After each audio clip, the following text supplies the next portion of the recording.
What's going on, everyone? It's your man, Ray True Life, back with another great conversation. Welcome to the Herfador Lounge, where we sip what we like, we smoke what we enjoy, and most of all, we fellowship.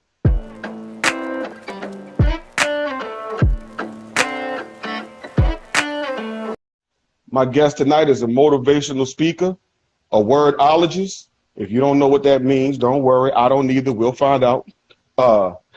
If you don't already follow her, I promise you will after tonight. So Herfador family, please put some claps in the comments, show some love, and welcome the inspirational, motivational, thought-provoking, and hilarious Teri LaTour.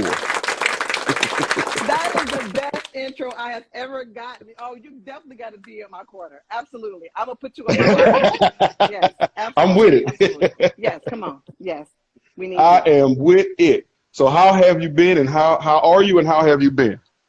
I cannot complain. We are all surviving this panoramic.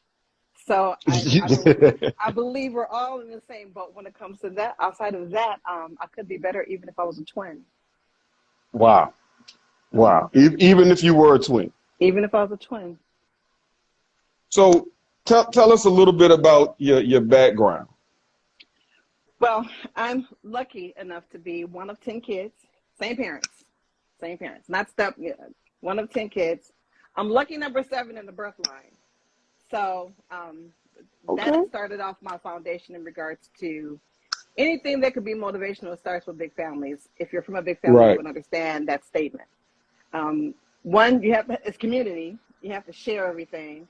And of course, with parents that are strict, we couldn't have sibling rivalry. To this day, my mom is absolutely not on board with any sibling rivalry. And we're adults. So right. That's how it starts. And then, of course, for me, I had a pretty much big family. So I have 4 kids. I can't put it into words how proud I am of all 4 of them. So that's the beginning of who I am. But I was created just to be me, Teri. Everything else is a bonus. Everything else is a bonus. The siblings, exactly. Created the daughter, just to be. We all created just to be us. So everything else is a bonus, and the reason why I say that is because sometimes we lose sight that people are bonuses in our lives, and so we have to realize, hey, that person was not created to be my this or my that. They were created to be themselves. So their role with me is a bonus. We have to treat that accordingly. Wow, yeah. That's gems being dropped already. We ain't even 5 minutes into it. But I know you want to know how I got started in speaking. Yeah. Pretty much for the most part, as I said before, I'm one of 10 kids. I was a really sick kid. I was in the hospital a lot. I say about 3.5, 4 years old is probably when I was able to come home. And now I got all these siblings, and I'm used to being in the hospital by myself, and now I have all these siblings. So now I have to adapt swiftly because it's a big family. So that starts a lot because your imagination is wilder because you're one of so many kids. We weren't really wealthy. We were country kids. So you have to be creative. And so once I became a parent, and then shortly after the divorce, I had to really become creative. They say in the hood how to turn $1 how to make $1 out of 15 cents. Yeah. I got that. Oh yeah. Yeah. I believe all Black moms have that skill of, making $1 out of 15 cents. You have to make things make it stretch. And so because Black moms can make it happen. Listen, we make everything happen. We make it all happen. And so that is why we need so many of me, because we don't have enough encouragers. You know what I'm saying? It's a shortage of that. There's fake woke, there's fake encouragers. And we see them too. And it's like, it's cool because I'm balanced. Because one day you might get some scriptures from Ephesians, and the next day it'd be Snoop Dogg lyrics. I mean, it is what it is. I keep balance. Right. Because I'm trying to tell you something. You see what I'm saying? I'm trying to tell you something. I hear you. Like you said, Vato, if you don't believe what I saw, then you got to know it's trying to warn me. See? And that was she giving us a fair warning. I was trying to help you. And no one thanked me. I feel so used. So I had to learn how to take my sorrow and take some tough times and put it into dialogue. And I was actually in evangelism school in Colorado back in, early 2000s. Evangelism school, don't start me up. Wow. But yeah, so my mentor he had his own class, and we had to do this class called Evangelism Explosion. It's been around Uh-huh. like 50, 60 years. What it entails is you have to go out and street minister. So me Right. and two guys were chosen for this project. Long story short, what they do is they get a list of people that came and visited said church. We get the list from, if they were visitors, we want to go out and say hello, introduce ourselves, Right. blah, blah, blah. But the whole plan is to teach them the plan of salvation. Real simple, right? So we were pretty good at that. You're going to stranger homes and, just me and the three guys. So this one particular day, our leader, Pastor Jackie's still a pastor today. He couldn't go because he had a pastor's meeting. So he's like, we are just going to go, gave us the addresses. So in Colorado, there's a lot of avenues, courts, and, ridges. And so they look the same. So I'm in the back seat chilling. It's cold, it's freezing cold. And I have my jacket next to me. So my two colleagues are in the front. So we're looking, let's just say 123 Main Street. So we realize we're on 123 Main Court. But when we turn around to go on Main Street, we see these two young guys under a street light. It's just getting dark. It was just starting to snow. So we said, y'all want to get them? Yeah. Okay, let's go get them. So what we mean by that is, let's go minister to them real quick. Let's catch them. Right, right. They're under a street light.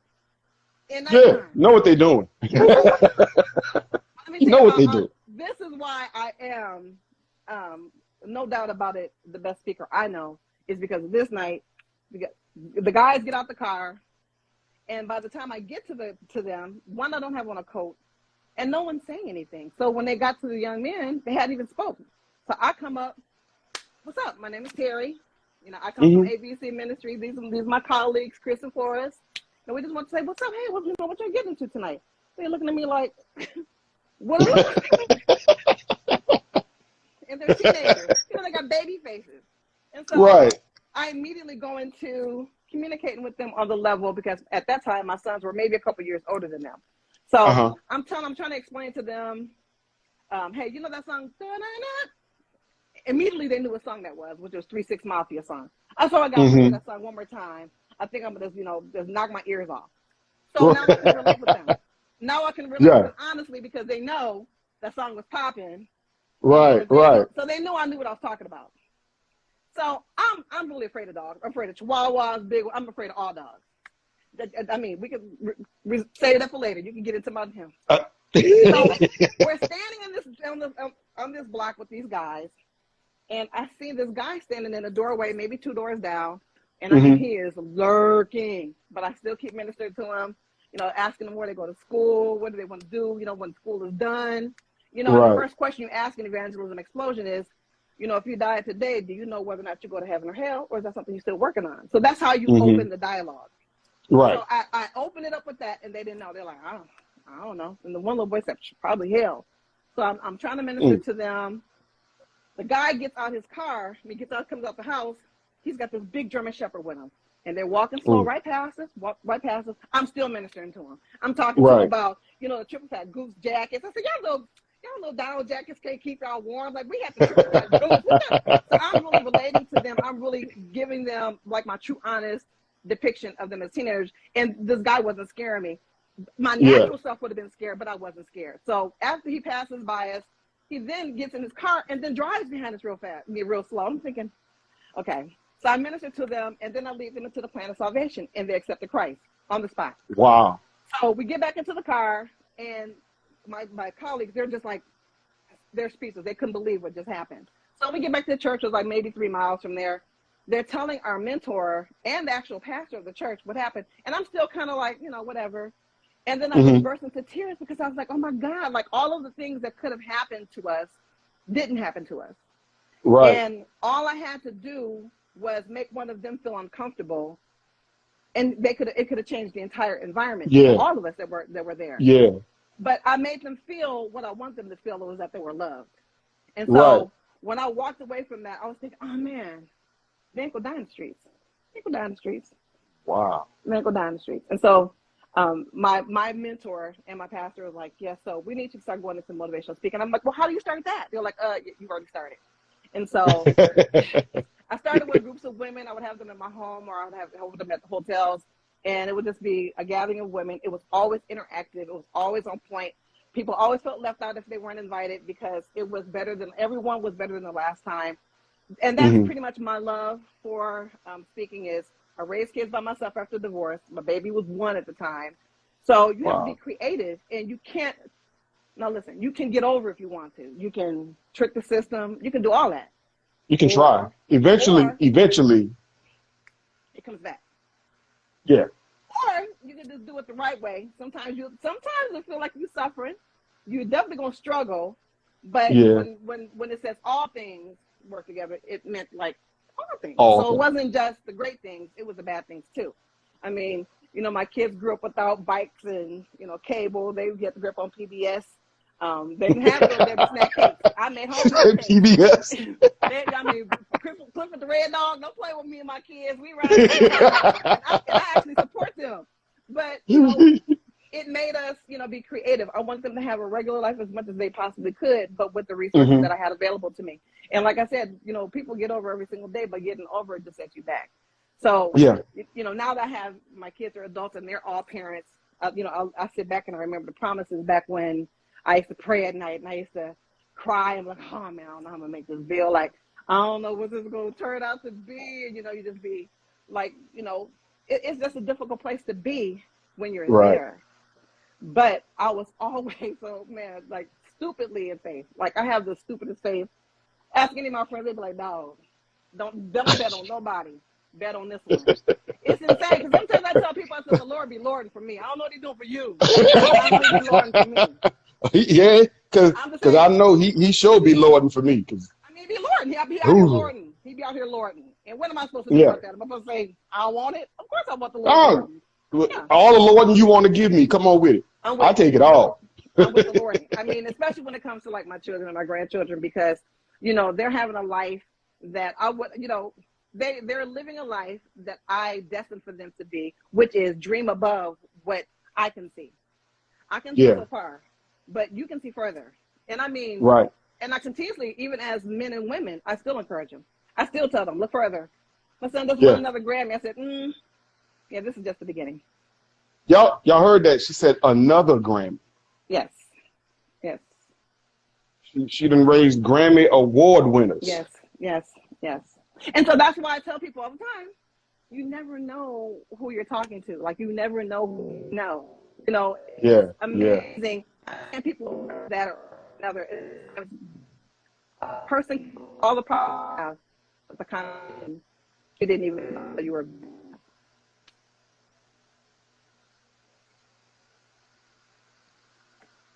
Did I freeze? No, we good. Okay. Yeah, you're right. You never know who you know. You never know. And so now what my whole focus is now, of course, is building retreats for women. And then, of course, you know, with youth as well. When my kids were coming up, I was, you know, part of a nonprofit that sent them to slave camp. Reserve your judgment. Would have made them stronger. And all stronger. My son, to this day, oh my God, we was running for our lives beyond the door. Listen. Sometimes they just got burned. See, they were raised the same, but we were raised a little different. So it's the same as see. So I chalked it up as a deuce. We survived the 70s, they survived slave camp. It's equal. I'll send them again. I told y'all, hilarious. I certainly would. But yeah, so okay, so I wanted to run across you. Okay, so I know that the new discussions, I said we survived Trump, and and if we don't be careful, we're going to survive him again. I mean, right. Man, I'm just saying. And then we survived, you know, all of the stuff with the protests, and then now we're having to survive each other, and so that has to be a discussion that must take place. And I don't even really necessarily care about the whole world necessarily, but I definitely care about us as Black men and women. And so whether it's in a romantic capacity, whether it's in business, friendship, family, we have some healing to do. Because, I mean, I saw, you know, just a clip from Cam Newton Let me drink some water because I got something to say about that. Yeah, because it sounded like that was going to be something good. So I had a couple friends call me. They're like, okay, so what you feel about what Cam Newton said? I'm like, well, what did he say? So they gave me a little snippet. I said, well, I haven't had the liberty of seeing the entire interview. So I'll start by saying, but the clip I heard, I was like, oh, okay. And they're like, you're not going to say anything? You're not going to say, he's being misogynistic? I said, no, listen. I can't eat off that man's plate. Right. Not at all. However, I'm not taking relationship advice from Cam Newton. I mean, just Google it. Right. Cam Newton marriage. And then go ahead. Follow him. See what can work for you. I mean, following the advice from people that haven't mastered what you're trying to achieve is like, eating cake is only been in the oven in 15 minutes. Yeah. You're going to follow the ingredients, but it's going to be nasty and gooey. Yeah, you can't take advice from people who have no idea where you are, not masters of where you're trying to get to, who haven't done it. You can't take that advice from people. Well, no, I mean, it's like buying clothes from a naked man. I'm not like you're so, and I mean, how am I supposed to believe that it's soft? You can't even wear them. Right. You're going to tell me these are the best socks ever and you ain't got them on. You don't I didn't take what he said. With any type of merit other than that was his opinion, and that's what he wants, and that's what he likes. So if you're a candidate if you're a Cam Newton pick me, then that's what he said he wanted. So I mean, so now you know what you want. But for things, I think it can be a little hurtful for these little Kevin Samuel wannabes when they're mimicking or mirroring what they said, but you don't have the capacity nor the plate that Cam has. Cam has a different plate that he can pretty much say that and get the results that he's asking for. Now, right. What happened for you? I don't know if that's going to be the same for Jamarius, because if you're not making that type of a sacrifice for a family, I don't know if you have the same capacity of asking for something like that. So I being an insult to me, I just took it like I don't take advice for relationships and marriage. But I do believe that we have a lot of healing to do, and I think married couples can do a lot of that work too, because sometimes you can have like the best friend that's single, and like, and somebody like, oh man, there's the chick that delivers our mail. We're like, we're not thinking like that anymore. Not really. Right. You know what I'm saying? We're not really thinking like that anymore. That's really community. That's a part of community. Definitely. Making sure that that your deck is stacked too. I know mine is stacked. So, right. You know what I'm saying? I know mine is because that's a part of our survival. But in the days that we're coming in now, we definitely need teams. We need somebody that we can lean on. Yeah. A guy friend of mine, I was telling somebody, he has a dating app online, and he don't like girls that wear weaves and eyelashes and all this and the other. It's okay, and he's a friend. He's entitled to how he feels. And I said, hey, go for it. And so he had to have knee replacement surgery. So he's telling me about it. He's like, oh man, I'm going to have to hire a paraprofessional. I said, why? He said, well, I mean, I can't be weight bearing for like 5 weeks. I'm like, you have to hire somebody for 5 weeks. I said, oh my gosh. I said, I bet you wish you had somebody with fake eyelashes. Yeah. Okay. Yeah. So, yeah. Because what you get it. You can get it. Yeah. Right. Somebody's compassionate. Blowing your blessings over some $5 lashes. They come off. I mean, God. That's not what you do. I mean, so we have to rebuild, and like I said, I was telling you before, we have a lot of work to do, and the rebuilding really does start with individuals, because it is much easier to look out the window than it is to look in the mirror. The mirror is tougher. Right. I don't care if it's your physical self, which we need to be in touch with all of that too, because a lot of definitely. Like, you have a lump here in your ear, you go to the doctor, like, I don't know, the doctor says it's probably been there for years, but I mean, we have to know ourselves. We're trying to offer something else. And do you know you? Do you know you? Where that scar come from? you got to look in that mirror first. I'm serious. The physical and the psychological and the spiritual. With those things, because we're trying to offer ourselves to other people. And I'm not saying necessarily romantically or professionally, but just even in friendships. Sometimes you're offering a shabby version of yourself or the lazy version of yourself, because you just really don't like, I don't want to make no friends right now, or I just don't really want to do the friends thing. But right. we have to make sure that we're because sometimes it's tough as well. And if you don't have somebody in your corner, then it's not a spiritual problem. That's a people problem. Definitely. That's a people problem. Definitely. And people are full of problems these days. And nobody think they got no problems, but people are full of problems. Absolutely. Especially being locked up in the house for 2 years and all of a sudden, you know, we all got problems. Listen, I'm going to let you in. Oh, I'm trying to make sure nobody listening. Complimentary just for you and your people tonight. I tell people all the time, if you are in a couple, I don't care if it's married, you know, romantic, but if you're in a couple, make sure right before it starts to get really warm, because we're almost there. Here in Texas, we're there. Take her home. Take her home. Please widen that statement. Take her home, because the world's been locked up for 2 years. Yeah. Mountain lions and barracudas are out here waiting. Yeah. Yeah. You can't come out here playing around with these flirties. No. Somebody will take you on to their house today. This ain't a game no more. This ain't a game. Can't flirty. Barracudas. I've seen some stuff where I'm like, okay. Barracudas. Take care of the house. Ladies. Take care of home. Are y'all hearing me? Take care of them. Most definitely take care of home. Watch home. out, because the mountain lions and barracudas is circling. The mountain lions smell blood. They are circling. They are looking. And they have skills. Don't play. Why? They had 2 years to hone them skills. 2 years to get great. I done sold a lot of waist beads. Trust me. They out here, they trying to shine them up. They shine them up. And y'all, let me tell you. Same thing applies for you guys, because I'm single, so I can handle the heat. I'm taking it for the team, guys. I'm taking it for the team.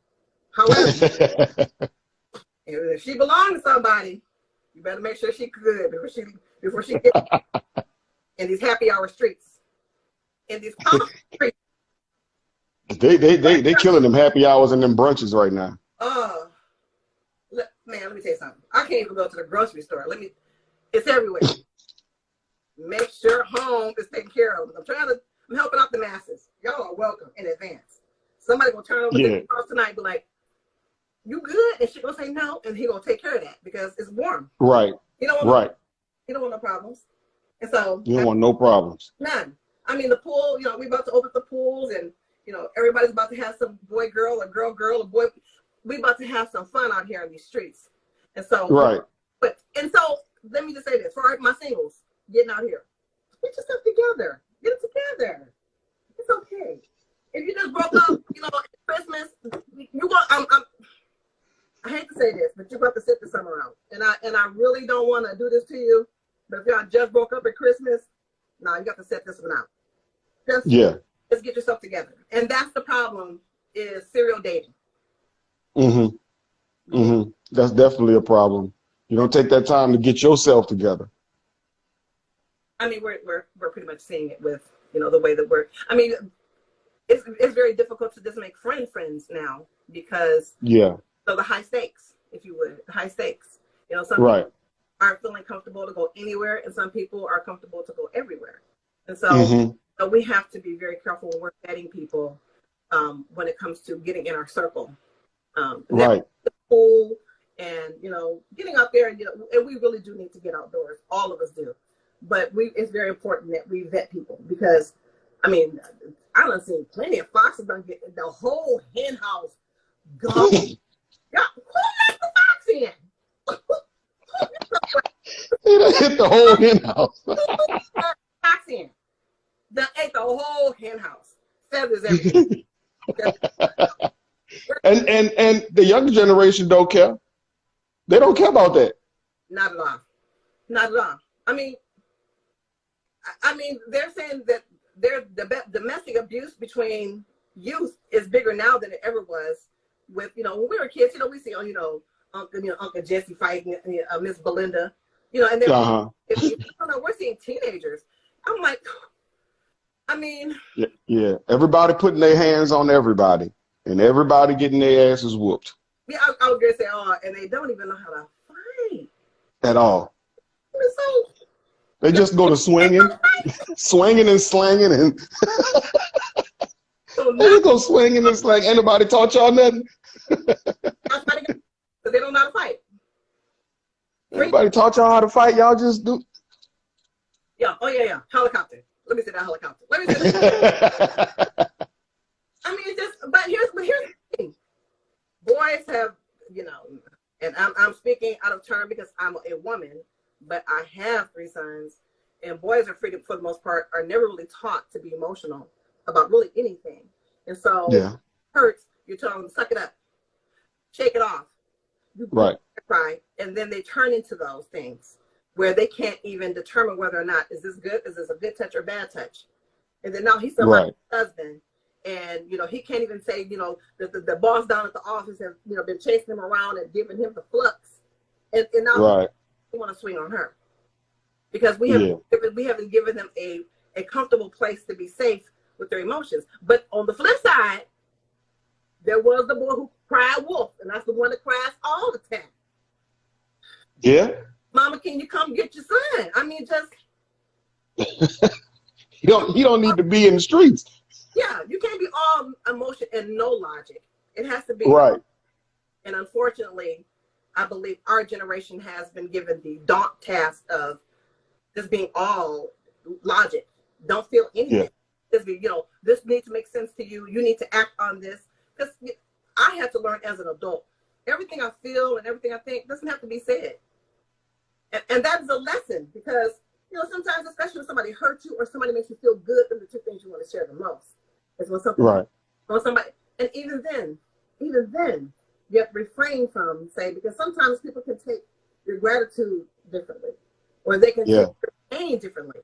So, you know, again, we're back to that first place, vetting. You have to vet people and really know, because hell, I used to think love meant I'm your girl, you my guy, we together, ain't nobody else. You know, when we came up, that's what love was. Now you need to, you know, read through this whole dictionary version. You know, we got to look at 3 versions of love, and then we got to look at the biblical version, and then you still the person really doesn't love you. Yeah,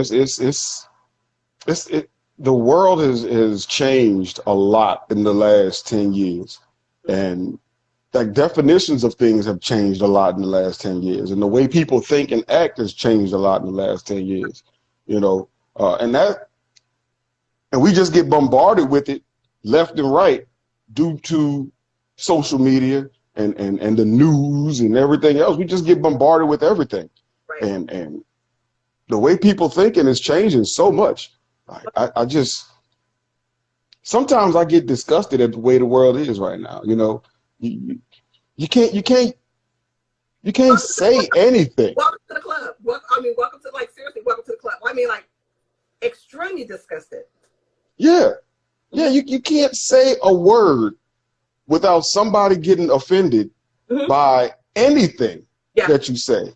Absolutely. Whether it's good morning or anything, you have to be careful, because the world will be offended at anything that you say. And I think the world is way too sensitive now. And it's not even really sensitive. They ain't that soft. They're not that soft.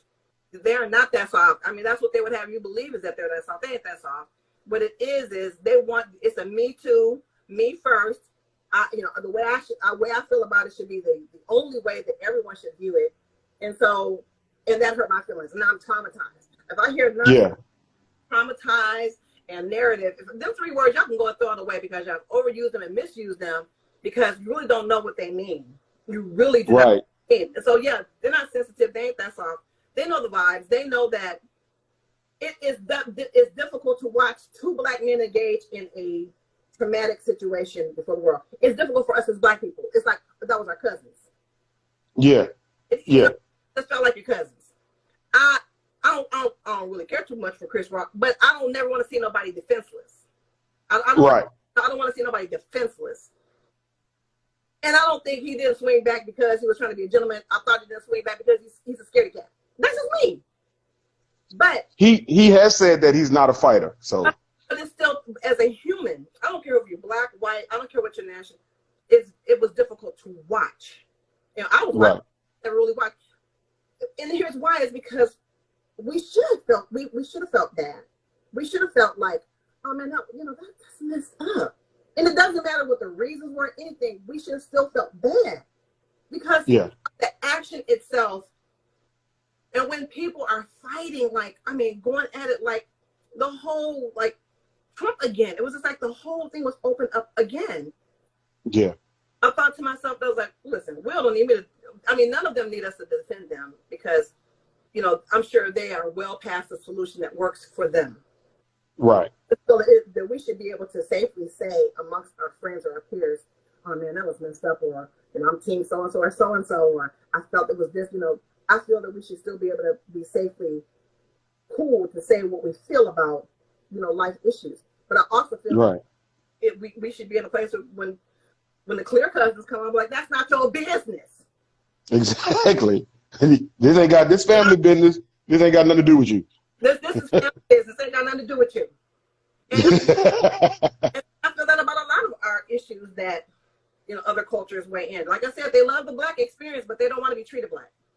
Right, right. They love the black experience. Incredible. Oh yeah, they love everything about it, but they don't want to wake up and be treated like us. No. And so, but we have to come to a place of healing. But again, I don't think it can be us with other people, or I don't think that it takes, like, you know, the NAACP or the Urban League or the blacks, you know, it really doesn't take that. It really does take me saying, you know, that's real messed up, or man, I think I can help in this area, or I have this ability. All of us can think outside the box. You know, none of us are slow to the point where we don't know where we can really be an assistance to someone else, even if it's at our own kid's school or someone's a senior citizen. We live in Texas. Do you know how many senior citizens places that we have, or high rises that are all black? I mean, wow. I didn't know that we had that many that were all black. A lot of them too. And Houston got a couple of them that line dance guy go to, and all them old people. Oh yeah, they got a couple of them that's like that. But those are that, you know, God forbid that we would ever find ourselves in the facility when we get older, and it is possible with the economy we're living in that they need interaction. And you know, and that's different groups of, you know, my friends that I'm creating is that, you know, we're not just providing, you know, because I speak at battered women's shelters, I speak at youth facilities. I mean, one of the first thing I ask, you know, young men is, what do you want to be when you grow up? And, you know, all of them have a different answer, and none of them was in jail. None of them was in jail. And so my whole role is to remind them, what you want to do when you was little? Because there's a reason why you wanted to do that. And a lot of boys, like, you know, because I thought that was a real good job to have. And some of them still want to say they want to be a rapper. Some of them want to still be an athlete. Some of them still want to be a police and fireman, but there's some of them want to do different things too. And but the beautiful thing about being in America is when you have someone who can grab women at the vagina, be a president, you in jail, you can be anything. You can be anything. Anything you want to be. Anything. The world, shake it, baby. Let me see you do it. I mean, if we can have that, and it makes them really do feel confident, because that does make sense. Like, come on. Right. I don't even know who find his own shoes, and he was president. So what do you think, how far you could go? Well, what your goals are, what your dreams are. Who tied your shoes? I don't think so either. Come on. Just you know, and people rhyme with Shorty, like, and if we don't be careful, and we shucking and jiving and being also whatever, and we don't get our asses up into the polls, we will see this cat again. And you think because they pushing for it. You think? Oh, trust me, I have some friends in them places, and they're like, they're calling it pretty much done. Wow. He put so many judges on the bench that he, you know. Yeah. But here's the thing: there's something about good that outweighs bad all the time. And I think sometimes we get so jaded with so much fuckery that happens to us, pardon my French. Right. that we feel like it's never going to get any better. It's never going to change. Like this is the way it's going to be. But I don't believe that, not for a minute. Because right. If the world falls apart, mine won't. Exactly. Mine won't. Exactly. No. And it's going to get better because people are I don't want to say waking up because that's been used the wrong way so much, but people are understanding things better. Yeah. You know, people are understanding things a lot better. And like, whether it's political or not, people at the poverty line and right above the poverty line in the middle class are saying, you know what? I can have a business. I can do this, and they are going for it. Yeah. You know, and that's, to me, that's amazing, and that looks great. It looks great. And I got hope, you know, for all of it. For us as a entire people, I have hope for it. You know, just because, and even like with the cigar world, so many boutique brands are popping up. Oh yes. I think it's amazing. Yes. I think it is amazing. If you like cigars, if you love cigars, create your own. Do you understand where the money goes for that? Those farms in Nicaragua and the Dominican Republic and in Africa and Kentucky, absolutely, they need it. Yeah, it's us. And then you're putting money in your pocket. You need it. You know, I think I don't even really think about political stuff too much, just because it don't never trickle down to me. No. I don't never get none of that. Y'all can talk about all of this tax cuts and all of this other stuff. I still got to pay the same for everything I got. Yeah. So you make sure your world, your circle is secure, is tight. Your team is in place. Like, you know who's riding, you know who's on the starting lineup and who's not. You know who's back in the backfield. But it takes knowing who you are, what your whole goal is for your family and for your loved ones. Right. And then you implement that. It doesn't necessarily have to go to presidential, but it will at some point trickle down to us. And that's the unfortunate part. And it's not necessarily from the White House, but I'm just saying generally from our local government that they influence. Yeah. You know, and the local government and those other idiots who wear them red hats and climb up walls and fall off. That's the issue that I have with it. Right. Don't let what he say get your ass whooped. You know. Because you know, like my father used to say, I don't care what you say. Just watch what you say to me. Right. I don't care what you say. And I think that's another thing with social media or these platforms entirely has given people, you know, little Junior in his grandmama's basement catching an upper respiratory infection from all the mold water from dropping behind her washing machine for 10 years, and you on social media talking about me? No, you're not. Yeah, nah. I've always said that social media is both a gift and a curse. It's a gift and a curse for the exact same reason.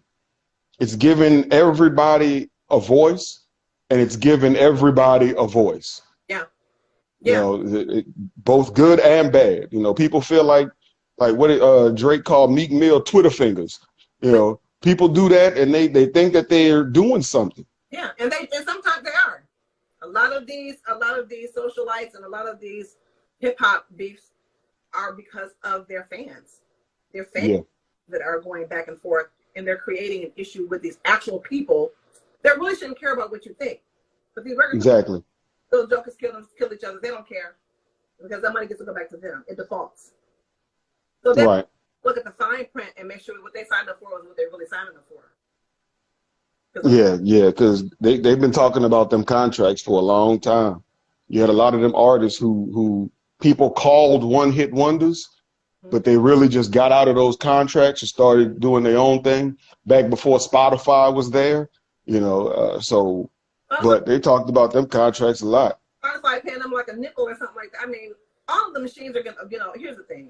Everybody's gonna get paid except for the artist for the most part. That's why you want to be on as much as the other person as you can possibly can, or wherever your creativity lives. Like if you really want to sing. You want to play drums, play them. Like, don't let nobody hold you back, and don't let the limitations of a contract do that. I mean, look at Chance the Rapper. Like, he was fine. I mean, you're up there, you're on the stage accepting awards, and you're indie. And I mean, making really good money and great investments. So the thing is, you have to know that for yourself. You know? And again, I'm going to continuously go back to people having to have self-acknowledgement, because when it's all said and done, whether we want to be in a new job, want to do something different with different cousins. I have a huge family. Everything has a consequence and a reward. The consequence of my time and the reward is actually, the fellowship.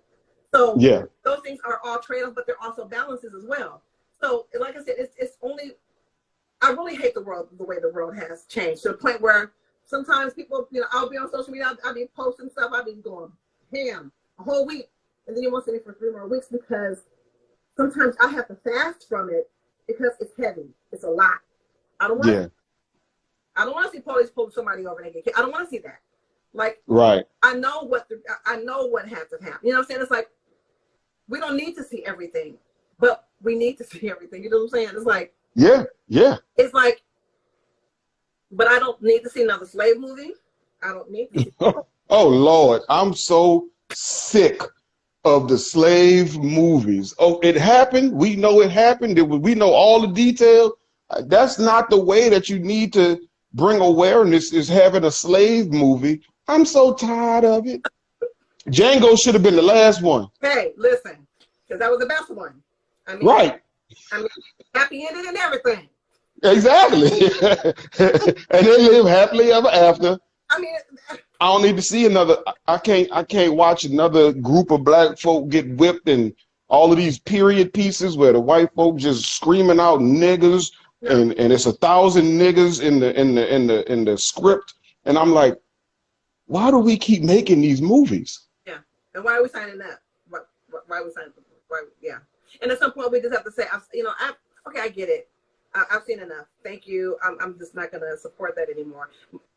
And then it feels, sometimes they will make you try to feel like, oh, you're not supporting the blacks, so this, that, and the other. Oh, no. I'm not supporting slavery anymore. So I support black movies. I watch. Well, my mom and my wife are probably the biggest supporters of black movies, because if they see black people, they watching it. Okay, gotcha. They watch all the low budget movies on every streaming platform you could think of. What? Yeah. I can't do those, but some of them I try. I just can't get. I start laughing. I don't care how serious they try to be. I just be laughing. I can't. Right. As long as there's not no slaves, I'm good. And, I don't need to be saying, all of the abuse with police, and we know that it's real. We absolutely do. I mean, we know that, and I'm not responsible for teaching my clear coworkers and colleagues my experience. You know what it's like. You know what it is. I mean, and if I go scroll through their page, and I don't see nobody black, we're not gonna be friends on here either. Because what we got in common besides work or whatever. Right. You don't have sets of color at all. You don't know nobody of color at all in America. In all of America. Nah, I'm not coming to that Klan meeting. I'm a pass. I don't buy that one. Their friends, they took that way. I mean, it was only meant one way, is that you can't relate to me if you can't relate to me. Right. Don't give me that I don't see color. That means that you don't understand. You really don't believe that this is happening to us. So cool on that too. Yeah. People like that, I do allow to say, as my social media friends, not to bug me, because they ain't gonna do that. But sometimes we do need to know what the opposing side thinks. What the opposing, you'll never know how to beat your enemy until you know what they're thinking. You'll never be able to even face your enemy until you know what they're thinking. And right now we know that America is thinking that we are really still nothing, that our billions of dollars that we put in the economy every year means nothing, and that we're just obsolete. That's what and they're definitely getting rid of the middle class. That's a given. Public school is not going to be the. If you know anyone that's in Nigeria, or I have Nigerian family, so I know it's a pretty penny just to get basic education there, and that is where America is heading, because they want to hire, you know, these kids straight out of college that really have no love and no skills, and they're teaching kids the test and nothing else. And now they want the industrialists to work someone, and they don't want them to be anything but that. They, you know, they don't even have guidance counselors anymore. So if we're really careful, we can really look around and see what exactly they really think about us. Like, where's the Boys and Girls Club? Where's the Friday night dance on, you know, the first Friday of the month? Where's the, you know, the skating parties, the all-nighters? You know, where are those things? And yes, some kids do mess that up, but not all kids are those kids. Right. So we just have to make better moves as adults. I'm going to continuously say that, and I'm going to continuously be a subscriber and a participant to that. I always have groups. Definitely. And we all participate in different things. I'll just call 3 or 4 girlfriends at a time. Like, hey, can y'all make up a couple batches of spaghetti or something? Let's take it down to Ronald McDonald House on Thursday, because you already know they're always filled. Now they're always like 10, 15 years ago. Every once in a while, you have to call and check and see if there's more than one family. But now they're always filled because somebody's kid is always sick. And so something think outside of our own thing. And let me tell you something. The greatest things I've ever gotten in my life. Let me tell you, this is a testimony from a person who used to be on welfare, used to be on food stamps. I don't want or need anything right now. And that's clearly by the grace of God. I don't want to need anything. I don't want to need anything. Because you said, Lord been Lording. Lord been Lording. The Lord be Lord. I told you, Lord be Lord over here, because my friends are, you ain't never going to believe this. The Lord is over here Lording again. And they just don't. You're over Lording again. They ain't never going to.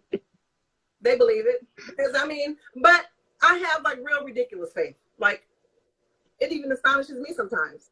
I mean, I used to write letters to my kids when they were in junior high and elementary school, telling them about being great. Like, when they became adults, they would be able to speak on stages and change people's lives. And they still have some of those letters today. I make all of my kids pray for each other. I give them put their names in a hat, shake it around, whatever name you pull out. They have their needs and what they're trusting God for, and their name, that information is now to another sibling, and that person has to pray over it. And some they still have some of those. But I wanted them to develop a life of faith. Yeah. Baby, let me tell you something. People are going to tell you no. They're going to say you're not good enough. They're going to say you're not white enough. You're not male enough. If they tell you anything at all. Because baby, a society today they will ghost you. Yeah. But they just won't say anything. Just nothing. I mean, I know people that have left the job and they've never had an exit interview. You know, you gave 25 years to this company and you made them rich with your skill, and you leave and they're just like, all right. Hopefully see it Piggly Wiggly. I mean, they really just don't care. And so that's why you have to have so much love and so much care and self-care for yourself that, you know, if I need it from over there and I don't get it, okay, I'm cool. I got a nice little surplus over here. I got over here. That's why every day you have to listen to something, say something, and read something positive every single day. And it can just be one every day. Every and that's the world we're really in right now. We're not in a world where you can just, you know, on Sunday go to church. But some churches, I mean, that's a whole nother show there. That's a whole nother show there, because I got all kind of views on that. But you know, but we have to. The way to get there is when people inspire you. And trust me, if people could get rich, skinny, and, you know, sexy, if they could go on, you know, and they could find it on Google, they would. They wouldn't need me. But they need me because they know I'm going to come with the wordology, which is, I can take any, man, let me tell you something. Whenever I tell people I'm a motivational speaker, it's always the clear people that want to challenge my hustle. They want to challenge my gangster. Right. What's your target group? I said, everybody. I build relationships. And so, long story short, I was moving from Texas and Fort Worth to Cleveland for a job. Had already moved all my things, and I was flying just to get to Cleveland that day. And I had these big old shades on. I had the worst migraine, And so I'm sitting down at the gate. There's an older gentleman sitting next to me. Obviously his grandkids are playing in front of him. They're not making it. So he asked me, are they making enough? Are they making too much noise? I said, no, they're good. He said, seemed like in a little distress. You got your shades on, blah, blah, blah. And I said, oh, okay, Grandpa. So, like, you don't know me, sir. So I'm sitting there. I'm telling you, God, this is nothing but God. God always gives me like phenomenal relationships or interactions with people, and this was one of the ones, and I'll let you go about it. So we were chit-chatting, and he was saying his grandkids, and he was actually flying all of them from different parts of the United States to Florida to take them to Disney. I was like, oh, nice. And that's the first time I ever heard about the whole presidential tour. I'm like, oh, they what? Like, you know, $10,000, and they do the back tour. It's very expensive. Oh my gosh, yeah. You go to the front of, it's a thing. And people been knowing about it for years. We didn't. But right. Yeah. And they're still doing it now. Anyway, so he says, so what do you do? I said, well, I work in insurance. I said, but my real dream job is a motivational speaker. I build relationships. And he goes, oh, great, okay. And I said, I really want to go into building, romantic relationships, between boy and girl. I want to build those kind of relationships. He said, you think you can do it? I said, oh, I could definitely do that. I'm just like, I can feel my migraine going away. I said, yeah, I can do that. I know what they like. I know what they need. I know what they want. I got this. So, cracking my knuckles, but they hurt, so I don't do that. So he doesn't even move. He's still sitting back, all leaned back, got his little feet up on a little ottoman thing. That's great. Oh my gosh. You could probably, oh my gosh, just your whole ambience. I believe you could do it. But do you know how to end a relationship? I don't know, like my mom said, I don't know whether I want to go, but I don't know whether to shit or go blind. Because he's telling me, because I'm telling him I want to build relationships. And so he's telling me, well, how do you end it? And that's the one thing I did not know. That's the one thing I did not realize I needed to know, was when you teach someone how to build something, they have to at least know the construction of it. Right. How did it begin? Because even to this day, from that day to this day, I wanted to take a client if they're not already trying to do what they want me to do for them. Because I can get you to the finish line, and now you're going to resent it because I got you there. Right. Now you're going to resent a whole, job, a whole career path that you've been dreaming of because I got you there. Right. You're going to resent the whole wedding because I got you there. So if you're not already trying to meet someone, or you're not already trying to get into that dream job, or you're not already trying to build your own brand, I can't help you because I don't know what your dream looks like, but you do. Right. Or they don't. And that's when I sent them back to the table. I said, tell me what your dream is. It will blow your mind how many people say, I don't know what my purpose is. I don't know what I'm sent here for. I said, let me tell you something. I said, no, this is going to be complimentary. I use the charge for this one. So this is the big one. If you can, go to your second or third grade report card. Not the grades, comment section. What do people say about you? That's what you're doing. And mine, there is an excellent student, but she talks too much. I mean, they have it. Motivational speaker without this. There you go, nigga.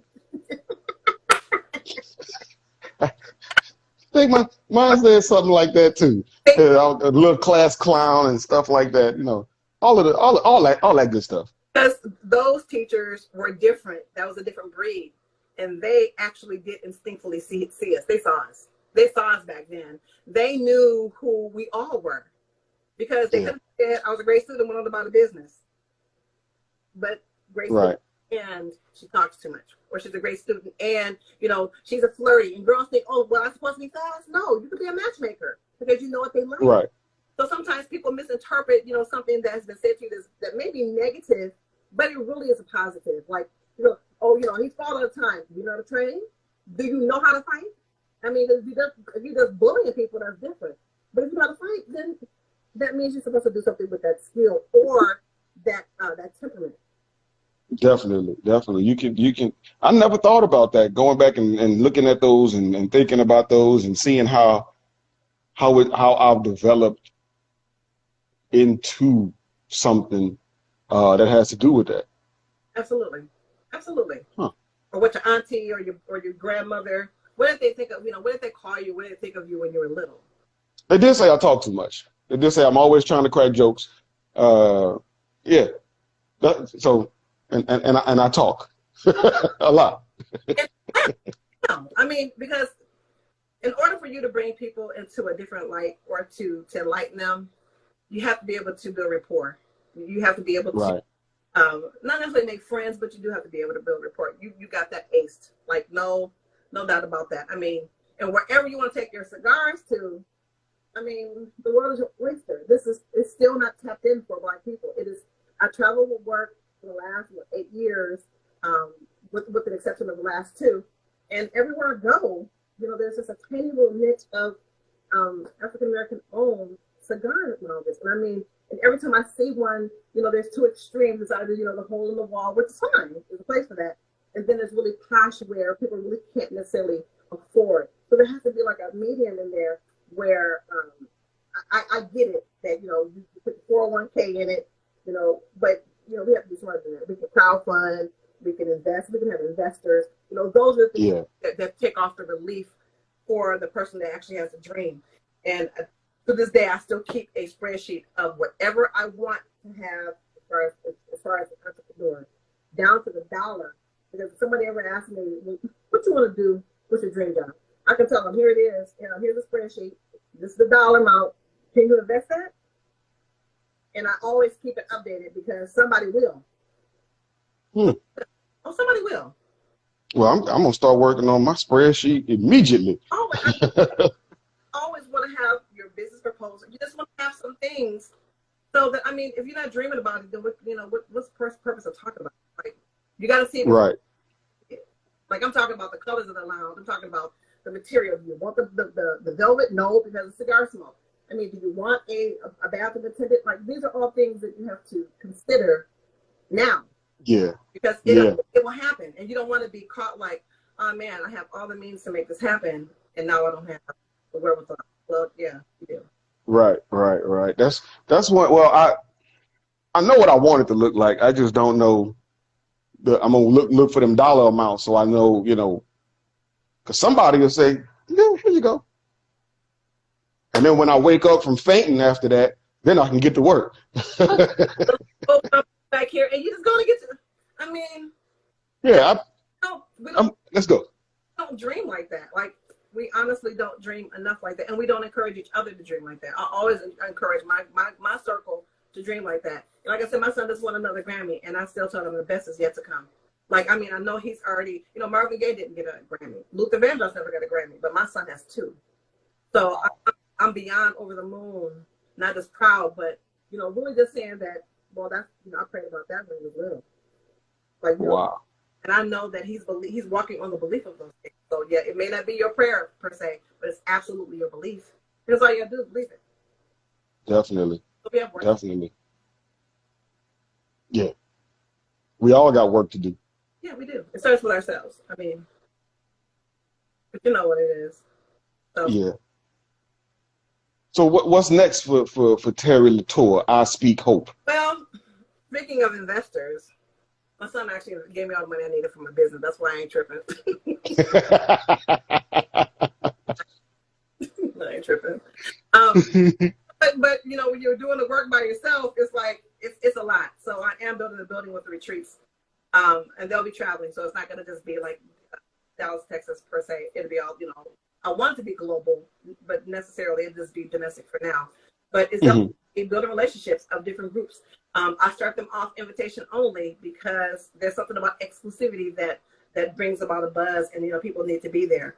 I always implement other businesses in my business so that other people can get their money too. Like if you are bringing a workshop, you're getting paid. Like every key point, there is a number that goes along with the skill or the experience that you pay for with tears that you give to people for for X amount of dollars. Because right. There's no number for tears. You know what I'm saying? So right. Here's my group of speakers. They pretty much pay for their education in tears and Sleepless Nights. So I show how to put that into a format and how to produce a show. Where does the music come on? Like how interactive you want it to be, and to set the whole stage. And so the toughest part is just making certain that every piece is perfect. But outside of that, all I have to do is tell the truth. They'll come and they'll come with the resources. That's all I gotta do. That's all I do is I just bring the truth. They come with the money and the resources. Because sometimes it's not even necessarily about money. Whenever I have a building that I need to use for an event, I always believe the person will give it to me before I even think about renting it. I always say that. Always. My friends and they do. People, is that a man? Who gave you that? They always do that. They're so dirty. They so. And I'd be like, no, dog, I just don't believe it. And I'll tell them too. And I'll be like, hey, so I'm using your building, you know. Don't you want to bless me? Certainly do. I mean, I want them to work for them too, but hey, I have this, this person that does, event planning, and they're going to have your building looking phenomenal. And so by the time my friends leave your environment, they're going to want to know, how can they do it? So now this is free advertising for you. You're welcome. Right.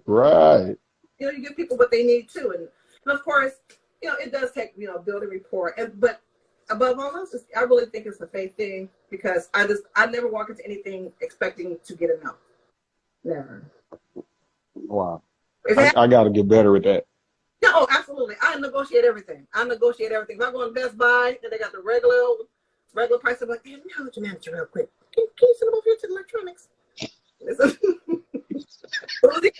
Soon as he comes, I'm all up in his ear. Hey, you have to give me 15% off of this? Because I sure don't want to go to Walmart. And they'll give it to me. Yeah. I mean, everything. Just negotiate. Just tell them. I mean, you'll be able to negotiate with Amazon because Bezos want all his coins. But yeah, he want every half a penny. He want it all. Oh, absolutely. I mean, there was no reason. I mean, there's a reason why he bought the Washington Post. Yeah. And his boy's trying to buy Twitter. Yeah. Mm-hmm. Yeah. They want to control what's being. I mean, they're already controlling what's being said. I mean, you can watch all the news and they're saying the exact same thing. Yeah.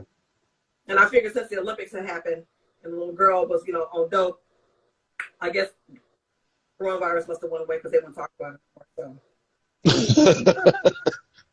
Yeah, they act like it's gone. Oh, the Ukraine, that old white crime. They were the clowning.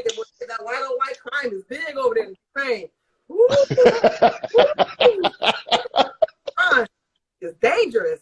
Woo! Why the white crime is? Woo! I'm not. It's off the charts. Sometimes. Woo! Oh my God. I just sit there and I'm shaking. I'm shaking. Ooh. I'm dangerous.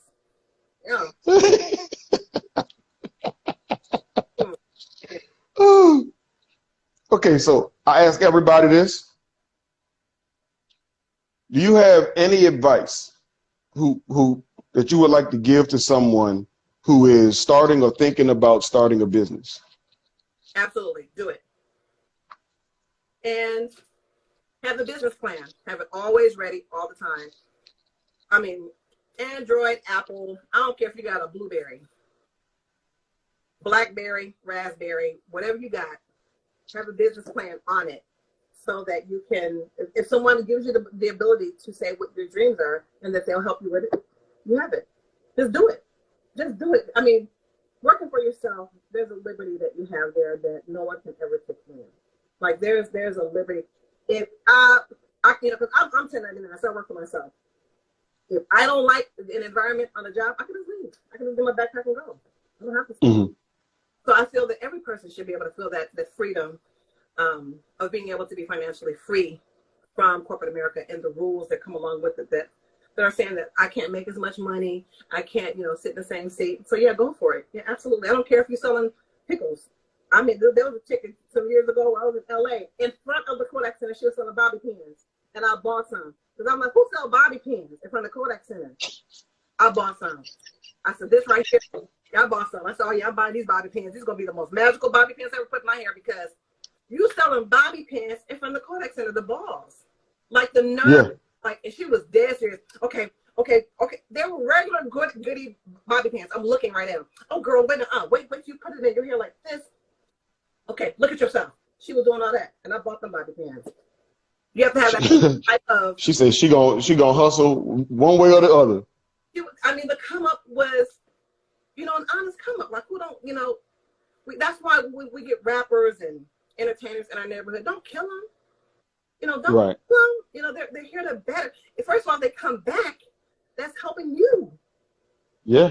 And the same thing, we shouldn't feel like we can't go home. Now, I'm not, but we shouldn't feel like we can't go to see mama, right. We're unsafe. So, and I think that's taught from our generation down to the young, to the young ones. And go for it. And when I say business, I don't mean in a corner either. I mean, because if you can do that, baby, let me tell you, you can get out here and really get that real paper. You'll be mad. You that time got shot 3 times. Now you walk around here with a limp. Your hip ain't never going to I could have got you in, buddy.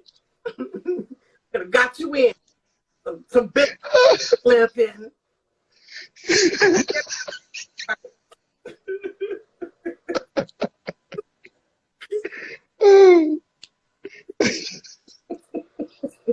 Oh man, this has been great. Another amazing show. This was great. I told y'all this was gonna be a good one. I told you. I appreciate you so much for accepting my invitation. Thank you for inviting me. We had a great time. Huh? Say it again. Will I see you at Texas Cigar Week? Yeah. Oh yeah. I'm there. I will see you down there. Oh yeah. I will be there. Texas Cigar Week in Austin. Yeah, we're gonna have a good time. Cool. Old Chevalier said he gonna be there. Old Chevalier gonna be there. I think because let me tell you something. I seen him one night at the event. I thought he was gonna come in and shake me or shake the steak leg, Texas. No. He was up there selling the whole time. Him and his wife, I was like, y'all better sell. They sold everything. I'm like, Lord, you cannot. We can sell water to a drowning cat. Yeah. Chevalier will sell you. Do you hear me? Because he will sell. Me and him have the identical birthday. Identical day, month, and year. Wow. 4th of July. I mean, what you expect? Huh. Yeah. Yeah, that's my birthday. Wow. Yeah. Well, I did buy everything. Yeah, we're gonna have a good time in Austin. Thank you for having me, Ray. It was my total pleasure. The pleasure was all mine and everybody watching. Yeah. Much love. Thank you so much. You have a great night. You too.